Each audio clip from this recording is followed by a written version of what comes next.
సూర్యాపేట జిల్లా కోదాడ రూరల్ పరిధిలోని SP Sanpreet Singh IPS ఆదేశాల మేరకు కోదాడ రూరల్ సీఏ రజితారెడ్డి గుడిబండ ప్రభుత్వ పాఠశాలలో సైబర్ నేరాలపైన గంజాయి, డ్రగ్స్, మత్తుమందులపై పోలీస్ కళా బృందంచే విద్యార్థులకు చక్కటి సాంస్కృతిక అవగాహన కార్యక్రమం ఏర్పాటు చేయడం జరిగింది.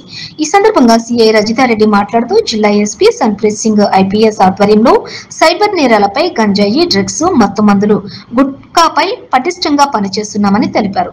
ప్రతి గ్రామంలో, స్కూల్లో, కళాశాలలో చదువుకునే విద్యార్థులు, యువకులు ఇంటర్నెట్ ను సద్వినియోగం చేసుకోవాలని, సైబర్ మోసగాళ్లు మోసాలకు గురి కావద్దని తెలియజేశారు. బ్యాంకు ఖాతాలో ఏటీఎం కార్డుల వివరాలు, ఓటీపీ వివరాలు ఇతరులకు తెలపవద్దని, మెసేజ్లలో వచ్చే బ్లూ లింకులను అనుసరించి వ్యక్తిగత వివరాలు నమోదు చేయవద్దని సూచించారు.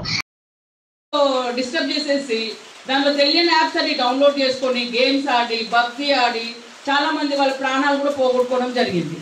అవునా? జరిగిందా? తెలుసా మీకు ఈ విషయము? సోషల్ మీడియాలో వచ్చిందా, పేపర్కి వచ్చింది, టీవీలలో వచ్చింది, ఓల్డ్ సిటీలో ఇష్యూస్ అయినాయి, కొన్ని నార్త్ స్టేట్స్లో కూడా ఇష్యూస్ అయినాయి, చనిపోయిన పిల్లలు. తెలుసా మీకంతా?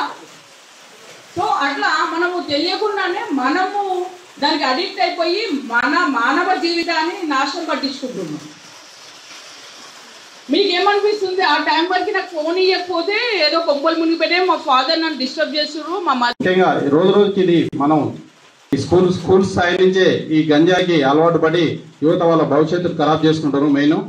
ఇప్పుడు 10th క్లాస్ నుంచి వాళ్ళ గంజాయికి అలవాటై ఆ స్టడీని అక్కడే ఆపేసి ఇక వాళ్ళ ఇంటర్, డిగ్రీ తల్లిదండ్రులు చెప్పలేదు వినకుండా ఈ గంజాయి మత్తులో పడి వాళ్ళు ఇట్లా చిన్న నేరాలు చేసి దొంగతనాలు వీటికి అలవాటు పడుతున్నారు.